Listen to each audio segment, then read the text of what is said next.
our live with our first segment, and this segment is called Discovery of the Week. And it's something very interesting that if you've been with us for a couple of weeks, you know that we always will start with Discovery of the Week, something that Noel and I discover or it somewhat reappear back to us or hit us up. Please share this on live on Monday. So I'm going to share a story. My discovery of the week is the story of You Only Get Better. When we do something, as we keep on doing it consistently, it's only going to make us better at it. And this hits me hard because I haven't been seeing some of my clients virtually, of course, physically not, for some time. So they've been going through their home workouts. And one of these clients was doing run consistently around her residential area. And she on and off update me every 2-3 weeks saying, Alvin, I did my run. This is my pace. This is how I feel. So a few days ago, she texted me and said, Alvin, I did 11 km. I realized that I got no knee pain. I run better. And I asked her, what cause of, why do you think that happens? And she said, because I've been running every week and I'm actually sticking to it. I'm actually putting my heart and soul and focus into my run. And therefore I get better. And I'm like, yes, everything we do in life, whether it's fitness or in career, if we do it consistently, and if we put our heart, soul, and attention and focus into it, you will only get better. Just like running, and I believe in everything also we do, consistency is only going to lead to improvements. So that's my discovery of the week with a little story and message that you only get better each time you keep doing it. Great. Awesome. Thank you for sharing that, Alvin. You always have an inspirational story. Mine's not so much of a story. This is, at first I thought this would be my show and tell. This is actually my discovery of the week because I discovered it this week. I'm the one who always brings food to the show. See? I think this is how you pronounce it, but it's Chitose tomatoes. It's a Japanese word. I'm going to show it here to you. And I eat tomatoes quite often, but this blew me away. So I was shopping in a supermarket. This was yesterday. I bought this yesterday, right? And it's supposed to be a new kind of tomato, well, new in Malaysia, which is normally grown in Japan. So there's a farm in Cameron Highlands where there are Japanese farmers who come to Cameron Highlands and they are the ones doing the gardening. So it's really like the only thing that's different is growing in Malaysia. So it's a new kind of tomato. It's either some sort of crossbreed or it's a Japanese variety where it doesn't taste like a normal tomato. So when the person told me is that you should try it, it's like it's good for kids because it's not sour. It doesn't have all these things. So then I was really curious and actually gave a little sample. And I ate the sample later on, but I bought it first just to support them. But it's like I wasn't going to pick up my mask and eat a tomato. And what if I don't like it? What am I going to tell them? Sorry, I don't like it, so I'm not going to buy it. So that's me. I'll buy it first, and I took the sample and I had it later. But then I went to the car and I had it. It blew me away. I was surprised because she was right. It doesn't taste like a normal tomato. It doesn't taste sour at all. It almost tastes like it could be a little bit of a grape that wasn't very sweet. Completely different texture. Here, I'll take it out, but I'm not gonna. Of course, you can't taste it. You can see I haven't opened it yet. But it is expensive. It's about double the price of what these tomatoes would cost because a normal packet of cherry tomatoes would be like I think about 3-4 ringgit. But these are perfectly round. You see that? It's almost like they're photoshopped, but it's not. And it's perfectly round. It's very firm texture, and when you bite it, it literally just pops and explodes in your mouth. But the most fascinating thing was the taste. I always thought I knew how tomatoes would taste. You know how cherry tomatoes would taste. Sometimes they're very sour. Sometimes they're not ripe. It's like a hit or miss, right? But this is like everyone. It's like it looks like a perfect tomato, and it doesn't taste like a perfect. It doesn't taste like a normal tomato. So you can look this up. It's called the Chitose tomato. I'll put a link in the Facebook version of this later. It's currently being sold in a couple of supermarkets, but it's actually grown in Cameron Highlands. So it's not coming from Japan, so you're not paying an exorbitant price, but it is double the price. It's grown by Japanese farmers. So that's my discovery of the week. It made me excited again about tomatoes. Put it that way. Otherwise, sometimes I'll buy it, but then I'll buy it. Sometimes I don't eat it. This one I bought it, and I'm like, great, I'm going to eat it. So if you're kind of grown far apart from eating tomatoes and you're looking for something a little different, then I encourage you to try it, because it's not like it's like 30, 40 ringgit. It's 8 ringgit. It's still okay. And it's I don't know whether you should be cooking it, but it tastes great just on its own. So that is my discovery of the week. Wow. So interesting that you share tomato, because lately on Instagram, I'm seeing tomatoes recipe, especially like I know one of our viewer, Kylie, she's been posting tomato with egg recipes. So I'm getting a lot of tomatoes, and so happened Noel's discovery of the week is tomatoes. I like how the universe somewhat connects to everything. Yeah, and it's the lockdown, so everyone's sitting at home and they're cooking. Everyone's buying vegetables, and it's more accessible. But yeah, that's right. Right. So for all of you who are watching, comment below if you like tomato, or if you have any tomato recipes. Since Noel have tomato, share with us if you like tomato, if you have any tomato recipes. So that is our discovery of the week. I'm going to move on to our next segment. As you can see, it changes above on Facebook, which is Q&A. So we invite you to post any questions in the comment section. We have questions that have sent to us over the week, and we're going to straight away dive into it. Sure. So our first question here is on Facebook. Why do I feel more energetic and focused during my workout as I fast before?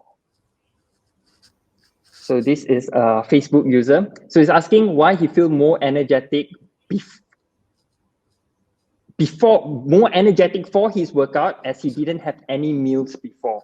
So on an empty stomach. On an empty stomach, that's right. And they feel like they have more energy. Interesting. Okay, yeah. Right. Perhaps I'll start with this first, Noah. So in my opinion, our blood or sugar glucose level tend to rise up after a meal. So for example, perhaps we can relate to this when we have a heavy lunch, and then after a while we tend to feel sleepy, especially we eat a lot of simple carbohydrates, for example, like white rice or anything that is sugary. So what happens is our blood sugar or glucose level rise, and then because it is simple carbs, and then it tends to drop down quickly. Hence, we are feeling like sleepy. So if you are fasting before your workouts, your glucose levels tend to stabilize, or being stable, because there's no interruption. So that, in my opinion, is one of the many factors why you tend to have more energy before a workout. But once again, fasting before workouts depends on so many things. It depends on your genetic, your fasting schedule, the type of exercise you're going to do, and also your recovery rate. Oftentimes people think that, because I fast and then I go workout, I tend to burn more fat. That's not so true. Oftentimes when we fast and we don't have proper meals prior to that, during our workout, we don't necessarily have the desired energy, or we will not be at our peak energy or performance level for our workout. That's why you don't see so many athletes fasting before their competition. No, because our body preferred source of energy is still carbohydrates. Okay, so once again, to sum up that question, that could be, in my opinion, one of the reasons why you tend to feel more energetic before a workout. Anything you'd like to add on to this, Noel? Yeah, usually people who are fasting drink a lot of coffee, so maybe it's the coffee, maybe it's the caffeine, right? Because I don't think they're really empty, but in terms of maybe you didn't eat. Also, sometimes if you you're not distracted. Sometimes when you eat something, if you have a very heavy meal, actually your digestive system is working to digest the meal, and digestion actually takes a lot of resources from your body for that process. So that's why they say don't eat and train right away, right? And then again, it also goes, like Alvin gave an example just now, where like you're not going to find an athlete who's going to fast and not eat and then go and play their sport, because which is true because it's their goals, right? If you have a performance goal, if you're like competing in the Olympics, I'm sure nutrition-wise they are fully loaded and ready to go. They're not going to fast and all of that because they want all the energy that they can get. So, and then some people want to lose weight and you don't have a performance goal. Maybe you're going to go out for a 45-minute walk and you don't have a performance goal, so it's okay to fast. So I think it really also depends on that person, what they're doing it for, and the fact that you have an empty stomach and being able to focus on your food and that you don't have all the liquids slushing around may help you to focus, and maybe therefore you feel what you're really saying is that you'll find yourself more focused during that workout, and you just give the hunger kind of gives you like an edge. I think it's really more of that rather than just being extra energetic, unless it's the coffee. That's probably what it is. Yeah, so that's what I would add on to what Alvin has already said. Do you have any questions on Instagram? There is, and for some strange reason, I can't see what the question is. It's showing me a blank screen, but that's okay. I think I can still display it.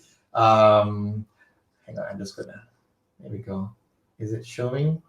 Is it Yes, true? it is. There we go. We're talking about coffee. But I can't read the whole question. I mean, do you see the whole thing appear? Oh no, I can now. Okay, great. Okay, is it true that black coffee can increase your metabolism and drinking? We were just talking about this. And drinking a cup of it before a workout can help to burn more calories. You want to answer this, Alvin, or shall I take it? You can go ahead first as I tap the control onto Facebook. Okay, so I'll just repeat the question again. Is it true that black coffee can increase your metabolism and drinking a cup of it before a workout can help to burn more calories? This comes from Amanda. Amanda, actually, it is true because there is research that shows that your body burns more fat. Caffeine can help, not necessarily coffee. Okay, so caffeine can help, number one, give you a performance enhancement. That means you might actually be able to run a little faster, train a little longer, train a little harder. Now, how much more depends on probably how much caffeine that you have. But they have done studies. I don't know the exact study. I can go back and pull out the studies and probably add on to this conversation. But yes, it does. That's why you see many people have a cup of coffee and they go and do off their own thing. You don't necessarily need to buy a pre-workout supplement because coffee can give you a bit of that hit. Coffee is also a known appetite suppressant. So that means having a cup of, and when I say coffee, I'm talking about black coffee again, not the stuff with the whipped cream and all of that. That's not coffee, that's dessert. All right, so coffee means it's just black coffee. So coffee can also help suppress your appetite to a certain extent. So you'll find that people who are doing things like intermittent fasting tend to drink a lot of coffee because it keeps the hunger away. So I hope I kind of answered your question because yes, it's true to a certain extent because it's a stimulant, right? There are many stimulants. Coffee is one that's very easily accessible and it's cheap.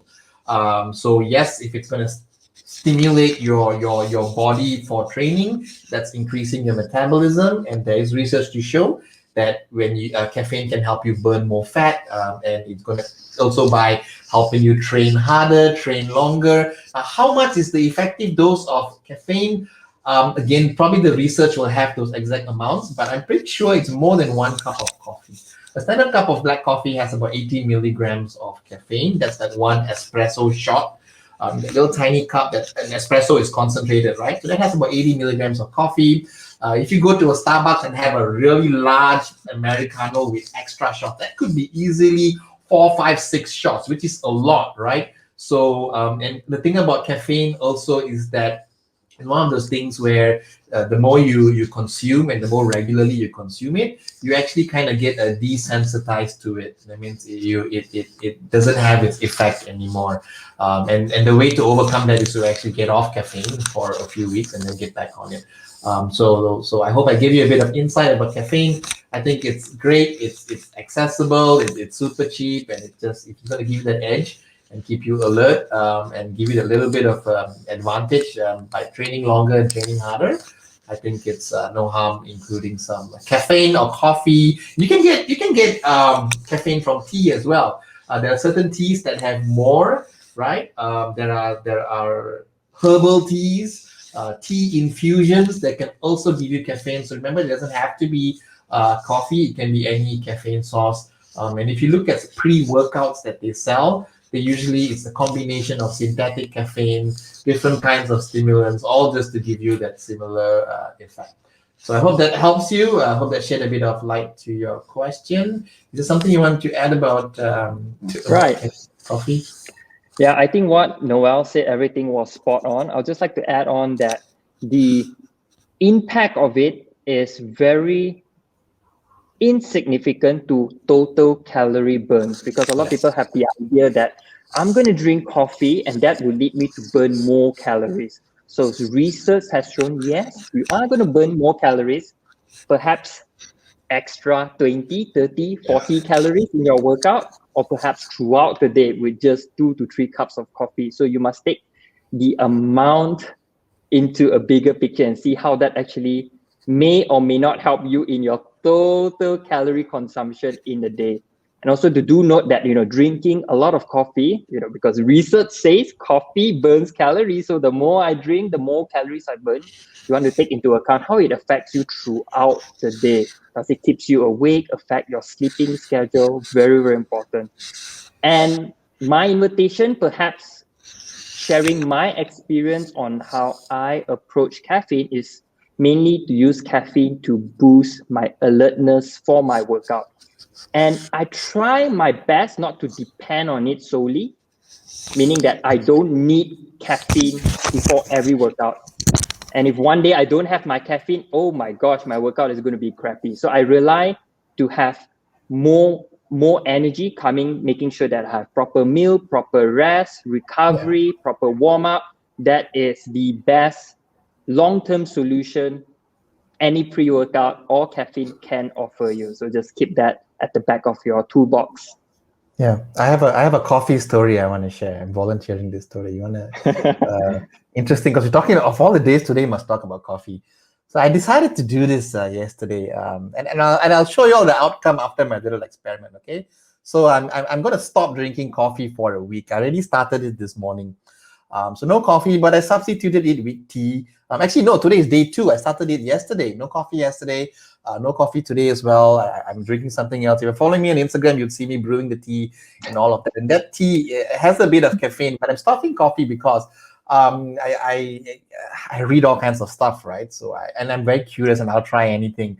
So I saw this before and after comparison of this guy who just stopped drinking coffee and he switched to tea for 1 week, and he took a photo of his face and took another photo in the exact same lighting, changed nothing about his diet and training. The only thing he did was stop his early morning coffee.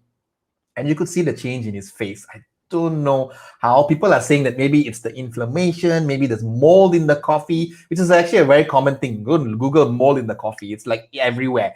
But so people are saying that actually the body reacts. And the after photo was just 7 days apart, 7 days. And his eyes look brighter. His dark rings had gone. He looks just healthier. Just looking at the before and after photo of his face, it's just like, this is a much healthier person. So I was like, what? So, and I would try anything once. I'm going to try it. I already took the before photo yesterday already. I've got that all set. So I'm going to no coffee for the next week. And yeah, I'll post you all maybe next week on Monday. I can share if the experiment was Discovery successful. of the week next week, Noel. We have you for Discovery it. of the week. 1 week without coffee, what does it do to you? But to be fair, I'm substituting it with a special tea. It's a herbal tea, which actually has a comparable amount of caffeine. It's just that it's not coffee and it's tea. So I still get the kick that I want in the morning. But and to be honest, I don't miss the coffee. So it made me realize one thing, Alvin. It's just been a routine. Early morning, I get up, I want to drink something hot, and it just happened to be coffee. And in the afternoon, I'm reaching for something. It's out of habit, not because I need the coffee. So now I'll just swap it with the tea. So it made me think about how sometimes we reach for something even though we don't need it. And we eat certain things because it's just out of routine and just because it's there. And if you put an intentional effort to make a change, actually you can. Yeah, so that's it. A little bit of sharing. Wasn't planned for today, but yeah. Beautiful sharing. I think we'll keep it at that. Yeah. So I believe we have more questions coming in from Instagram. Would you like to pin one up? Yes, I have one that came in earlier, so I can't answer this very well, but maybe you can, Elvin. But because Sure. she asked this question, I am going to post it. It comes from Ruth Krish. She says she's on a diet. She counts and tracks her macros, but she's anemic. Okay, so she knows that she is anemic. Anemic basically means not enough iron to transport the oxygen in your blood throughout your body. All right. And each time after she works out, she feels dizzy. What do I do? Is there certain types of foods that I should and should not take? So again, this is kind of out of scope of practice for me. So I can tell you a little bit that first things first, if it's really bothering you to the point where you're like dizzy, you feel like you can't continue with your training, the first place you should go is to seek some medical advice from your doctor, because maybe you need some sort of medication or supplementation to help with your anemia. If you're already doing that, then again, you could still go back to your doctor and tell him that I'm training and this is what I'm feeling. So that should be where your first point of advice comes from. On my side, what I can tell you is that yes, your diet does play a role. I don't think it's about foods that you should avoid, but just making sure that your food intake is complete. It has all the colors of the spectrum. That means you got your vegetables and you're not just eating overly processed foods. Iron-rich foods are things like meats, like red meats, liver. I believe even salmon has a higher iron content. Dried fruits, and even some cereals and granola because they're fortified. All right. But yes, so look at iron-rich foods because you want to make sure that maybe there's certain things that you're avoiding that other people eat and then you don't, right? That could be one thing as well. So that would be my advice for you. I'm not going to go any deeper simply because I'm just really now I'll be starting to make guesses. From what I know is that just make sure your diet's healthy enough. And the first thing that you should do is go seek some sort of medical help first, because maybe all it takes is just some iron pills and problem solved, right? So I don't know if you have already seen a doctor, but I hope that helps, Ruth. Yes, that's one question. I'm just going to add on. Yes, please. I'm just going to add on to Ruth that, on another point of view, also be more aware of the type of workout you're doing. Because you said that this is after your workout, you want to make sure that the intensity of the workout is catered to your fitness level, and you want to make sure that you adjust that accordingly.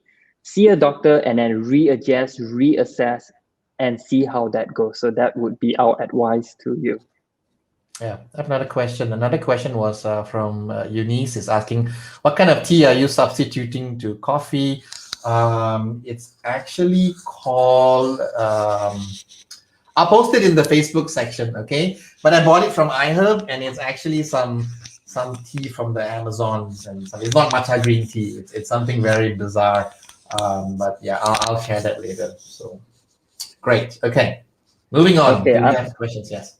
Yes, I'm going to take one question on Facebook, and then we're going to move to our next segment.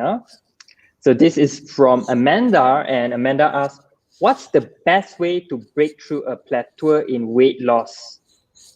So we have a plateau which you stuck, you can't be losing any weight. What's the best way to go about it? I'm going to have this Noel first, and then you can chip in your insight. The best way to break through a plateau would be to re-evaluate your current core habits. So your core habits are like drinking enough water, getting enough steps, working out consistently. How's your sleep? Are you eating according to your hand size portion? Are your meals balanced? When you can refine that into a next level, that would push you further. Let me give you an example. For example, looking through your meals. You're like, Alvin, I'm already eating protein at each meal. So the next step is to perhaps, are you rotating your protein? Rotation of protein, carbs, healthy fats is going to give you different vitamins, minerals. Changing up colorful vegetables colors is going to give you different nutrients. So that would be the next steps. Another example could be training. What sort of training are you doing? Are you doing the same thing? Are you progressing in your weight training? Do you have the strength element, the cardio element? And apply this next level into the basic foundation, which is the core habits like sleeping, water. Are you drinking enough water? and you find yourself breaking through many plateaus. And this is one of the advice that I share with clients. They're like, Alvin, I can't lose fat. What can I do? What secret potion? What special exercise? Those are all very external. I always would invite clients, and I'm inviting you to focus that is internal. What more can you do for your nutrition? What next steps can you break down in your training? And when you can constantly break down, you find your body constantly changing and growing, and that would just supercharge you closer to your fitness goal. Great. Anything to add on to that, Noah? Yeah, I will just say that if you want to change, if you want something to change, you have to change something, right? So if you're not making progress, you got to change. You can't be doing the same thing and suddenly expect the result to be different. So all those changes are like what Alvin said. Those are things that you can look into. Yeah, that's it. That's all I have to add. And begin the first step of searching and exploring within. Oftentimes we tend to look for external. That's what social media said, DNA circle, because it's appearing on my Facebook. Maybe that's going to break my plateau in fat loss. I invite you to look internal, because when you look deep within yourself, you realize that so much more can be done. And it is hard, looking into yourself is, I need to sleep early, because I know that 7 hours of sleep is the recommendation hour that we all need, and working on it. But you actually doing it, that is the one that are the bigger picture. They're going to bring you so much more closer to any fitness goal. So that's me in advising look within. All right, I'm going to change the little banner on the top of Facebook. So in your Facebook, you're going to see the change happening right now. And that is moving on to our next segment. We invite you to constantly post your question on Facebook and Instagram. This segment is called Show and Tell, where Noel and I are going to show you something and tell a story about it. So Noel, what is your show and tell for today? Yeah, it's not food, everybody. Relax. I'm gonna show this food, like food and tea and coffee. Right? See, that's me. I'm gonna show you a blank card. It's a blank card. It's a little greeting card. And it's a blank one. That means you can send it out and say anything. It can be a thank you card. It can be congratulations. It can be well done, happy 1 year anniversary of training at the gym. I show you this blank card because this is something that we at Daily Muscle do, Kim and I do, for our clients.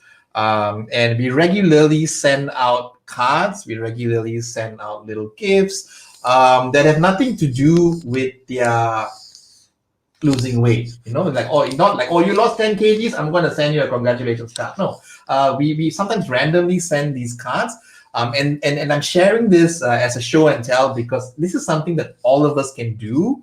And why do it? Because when's the last time you ever got a physical card? Not an e-card, not a WhatsApp, not a text message or an email, but an actual card that just gives someone a word of encouragement. We send things out like when someone joins the gym, they purchase a subscription, they get a card from us saying, congratulations, we're so glad you chose us to do your fitness journey with. And what that does is, and there's no bribe, there's nothing inside. Sometimes it's just a thank you card. What that does is it just gives them that motivational push, because we all need encouragement, we all need support.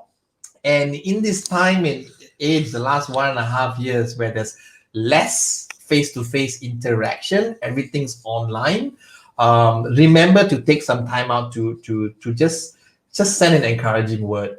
You can do that to anyone. You don't need to send it to a client. You don't need to send it to families. Like anyone you feel that you're on your feet, you're scrolling, your friends on Instagram, you see that they're down and having a bad day, just pick up a pen and a card. You can buy these like in boxes of 20, 30 cards. Just stick on a stamp. The post office is still running, although it's locked down, and send that over to them, because you just have no idea the impact that this can leave on them. And we've actually been doing this for many years. I have clients who still keep their very first card from like 10 years ago. It's incredible. Once I had a client send me a photo, look at all the cards, and like 10 years ago, and she pasted each one on the fridge. Sometimes we put a little magnet at the back so that they can stick it.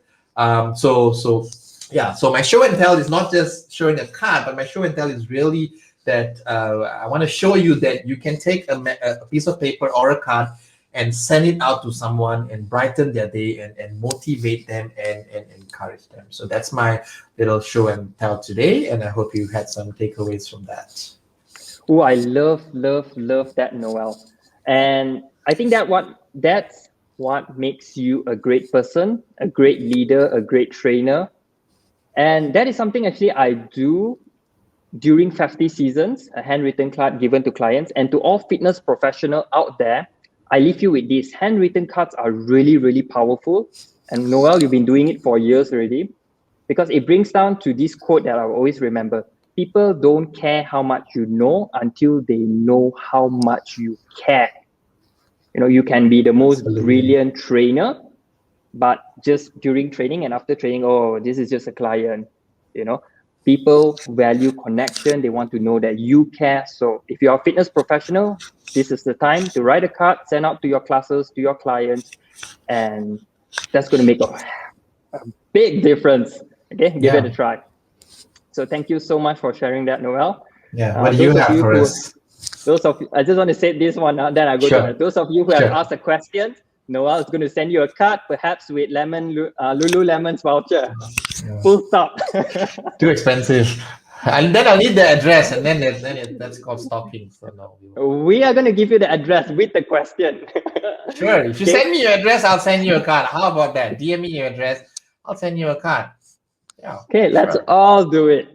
Okay, my show and tell is this. What? This is a water bottle.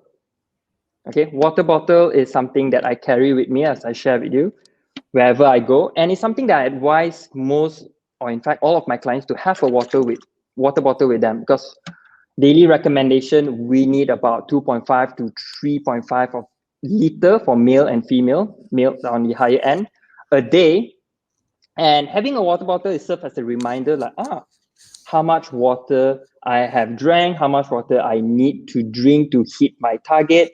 And it's very, very convenient, because sometimes we tend to forget as the day goes by, oh, I forgot to drink water, and then we'll start drinking a lot. But having a water bottle is like a reminder. And we need these sorts of reminders in our life to keep us on track.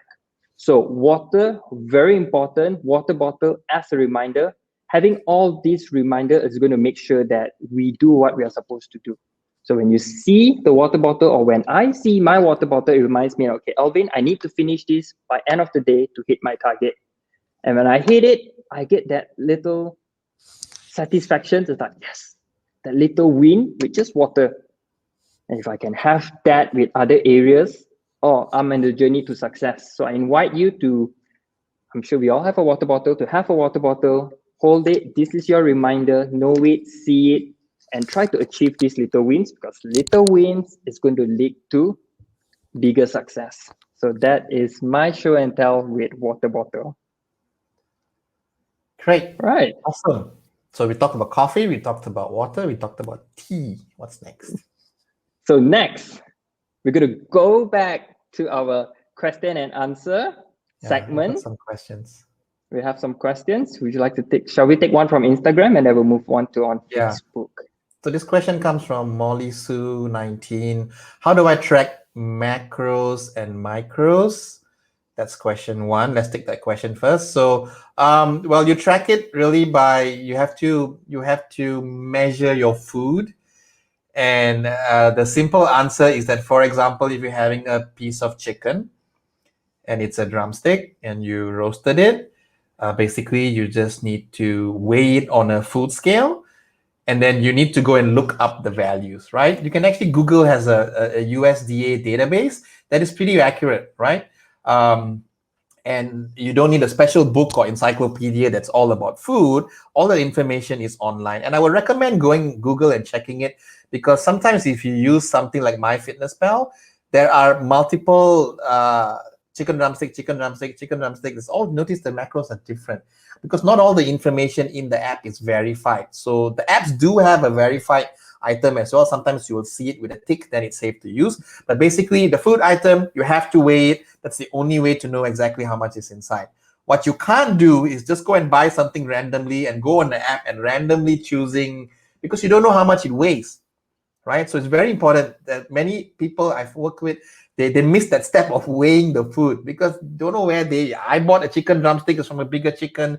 The restaurant may be using a smaller chicken. They may use more sugar in their recipe. They may use more oil. So it's all different. So if you want full 100% control of exactly what's inside, you have to cook your own food because you know exactly what goes inside, or you have to weigh it.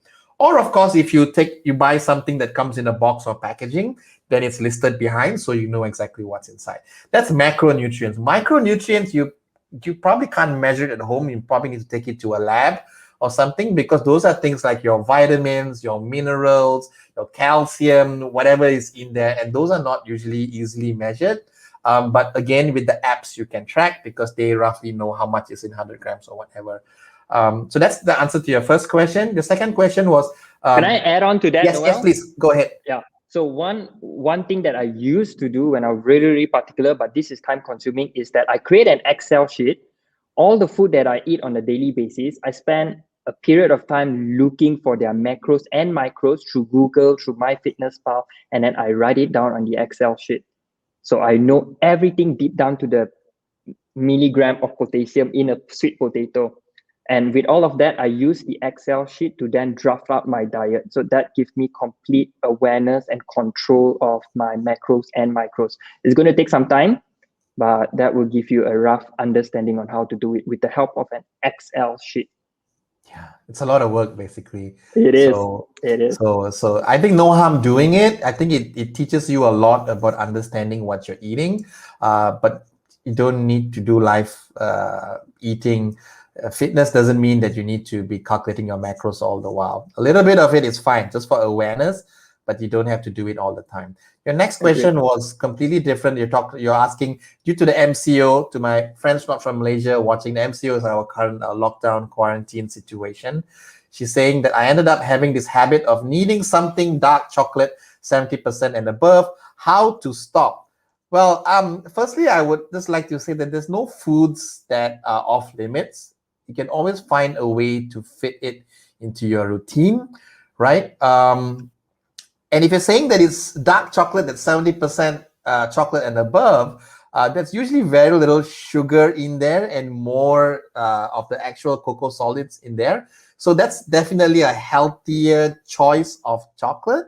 I think it's totally fine, because how much only are you eating? Are you eating the whole bar? Then that's a different problem. But if you're just having a little piece every time, I really think it's fine to include in your diet. So don't beat yourself up over it. It's nothing bad that you need to stop. Food isn't evil. It's just how you eat it, right? Because if you take that little piece of chocolate and you dip in, you shredding it over ice cream, then that's something altogether different, right? But this is just chocolate. I think it's completely fine. If there's a reason why you want to stop it, maybe because you once you start, you can't stop, then it's just one of those things like, just limiting how much you purchase, limiting where you put it, right? Out of sight, out of mind. If it's in the fridge right there in front of you at eye level, you're going to eat lots of it. So think about those things as well. And I hope that helps.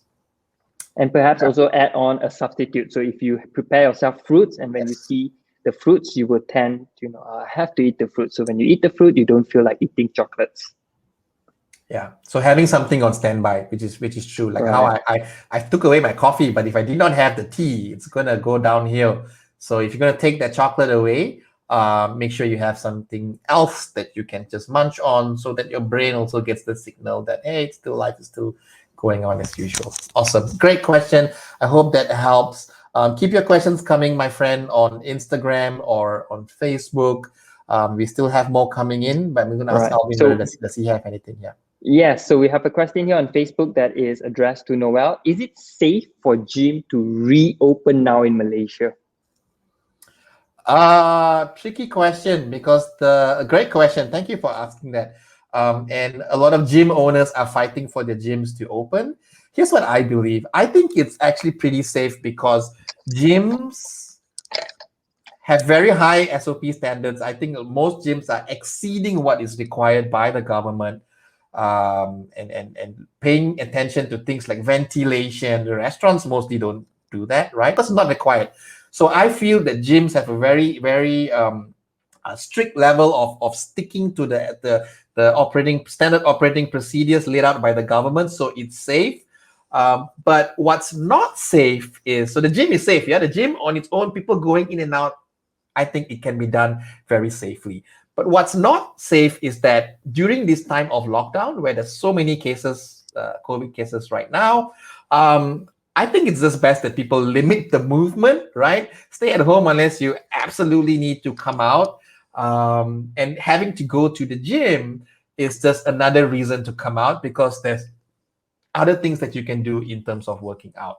So I feel that at the moment, with the current number of cases, I'm probably the only gym owner who's just saying, because everyone's fighting for the gyms to open. Because we run group classes, maybe very different if you're running a personal training studio where it's just one-on-one, right? So that by all means go right ahead, because I think it's super safe. By the way, we're still not allowed to do that. But we run group classes, and there's going to be interaction and people coming in that same room together. So I think in that sense, it's not safe, because people are going to come and gather. They don't gather at the gym, they're going to gather outside. They're going to chit-chat with their friends. How can you prevent that from happening, right? So I think in terms of minimizing movement, it's best that people don't go now to the gyms. But are gyms safe? I think they are. They always have been. Just gyms have a reputation of being dirty, and some gyms can be. But dude, since some gyms you step inside and the whole place smells like what? I don't know, right? But I think since this whole COVID situation, all the gyms have just really upped how clean they keep their facilities, which is great. I speak on behalf of the gyms that I know, and the gyms that I've never been to, I wouldn't know. So yeah, so that's my answer for that question. Fantastic. I'm going to leave it at there. I love all your points, and I agree more. Do we have any questions from Instagram?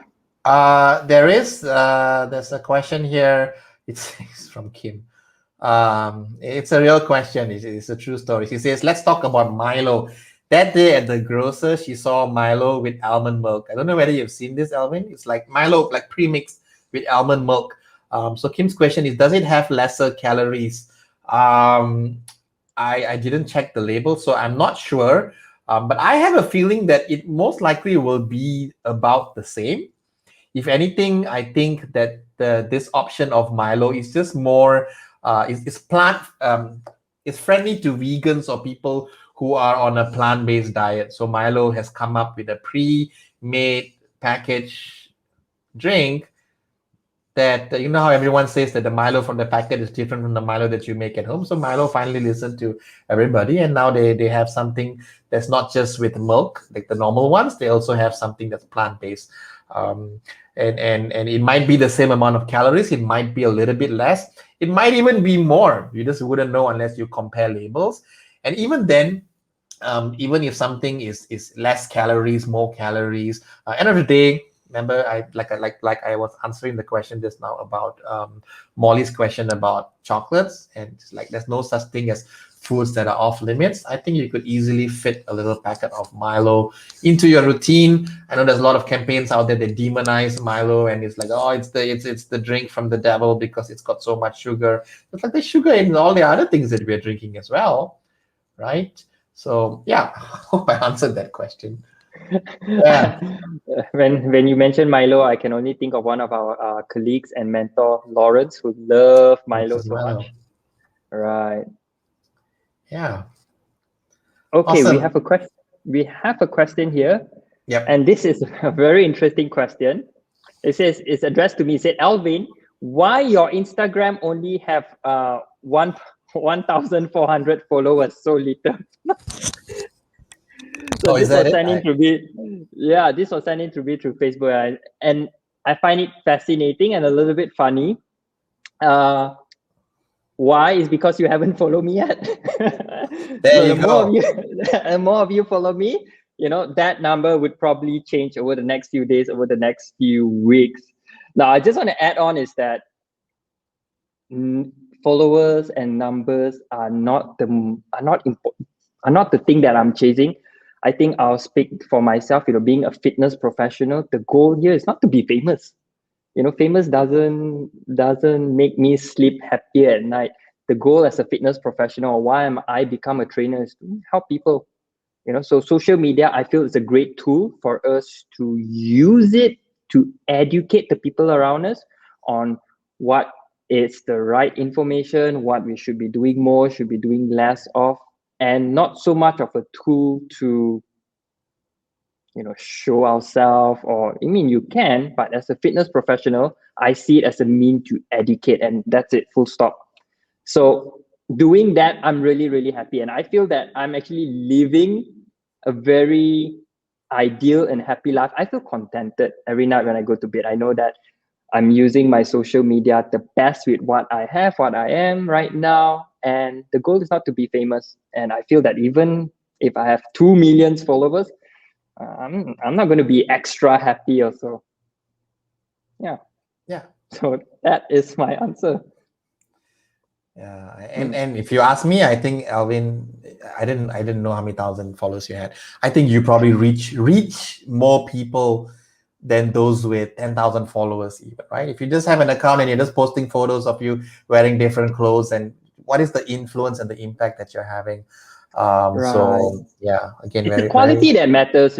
Like one of the correct. things that Noel and I we share also, like we are doing this live show every Monday, and it can be 30 people watching, it can be 3,000, as long as one of you go home with an impact, with a solution that really helps you, that change or pivot your fitness journey. Our objective achieved. We are going to sleep happily because knowing that one of you have a positive impact from our show. Not so much on the 3,000, but just one. Yeah. So quality over quantity all the time. Great. Okay. We got a couple of questions on Instagram. I think we might be able to squeeze in this too, but I keep asking everybody, because if you don't get to answer it today, we can always answer it next week or throughout the week as well. This question comes from Summaries. Are pre-workout meals like oatmeal good before a workout? And how long should you wait before you work out after a meal? You want to take this one, Elvin? Right. Pre-workout meals like oatmeals are great for a workout because they tend to be complex carbohydrates. It keep you full throughout, slow releasing of energy. And how long, it really depends on your body, your appetite. For me, generally an hour. If I were to eat oatmeal and then I go work out, I'm fine. How to know? I would say experiment. Some people need longer in terms of digestion to feel comfortable working out. Some might need lesser time. And I also like to add on, the type of meal can also adjusted or changed depending on the type of training you're doing. And this is more on a higher level. So for example, if you're doing a competition or you're running a marathon, you need immediate energy, then the choice of pre-workout meal would tend to be more of a simple carbohydrate like banana, because that's going to give you immediate energy and you need it immediately for your sports, for your training, for your competition. However, if you're on strength training, oatmeals are great options. And how long should we wait before we work out? If, let's say we had a bowl of oatmeal, what would you recommend? Generally, I would say an hour. Once again, see, experiment. Start with an hour. You feel like, oh, no. Next session, try an hour and a half. You would figure out what works best for you. For me, would be about an hour. I find I adjust quite well with heavy meals. Yeah, it's going to be about an hour. Alvin's right. What doesn't work is that, have you seen people walk into the gym and they're just eating that banana, like literally 5 minutes before your workout? It's going to take longer than that for it to hit your digestive system, and for your digestive system to carry the carbs, the energy to your muscles. It takes some time. So you need an hour. You're not going to get it immediately by eating. That's for sure. Awesome. One last question on Instagram, which we can take and possibly still finish by 10 p.m. This one again comes from Ruth. Does drinking 2 liters of water with chia seed in it, does it help? I think drinking 2 liters of water, I hope you're getting more water than that, Ruth. But I believe there's nothing wrong with consuming chia seed because people consume it in a smoothie as well. I don't think there's anything magic that's going to happen when you put the chia seed in the water. I do know that chia seed has a gelling kind of a feature. So that means like chia seed pudding. People make pudding because it's got the fiber in it. If anything, I know people drink it because they want to lose weight. They want to keep full, right? So they consume chia seeds. So my advice would be go ahead with it. It's absolutely nothing wrong. I'd rather you're drinking water with chia seed than all the other weird stuff out there. It's completely fine. Just be aware of the amount of chia seeds that you're putting in there because chia seed is got calories as well. If you're putting tablespoons and tablespoons of chia seeds, whoa, hang on, it's got some healthy fats in there as well. So that brings the calories up quite quickly. Just be aware of your portion. So check the label behind it. I can't remember offhand, but I do know it's got a pretty 100 gram is about 480 calories for 100 gram of chia seeds. That's a lot. That is a lot.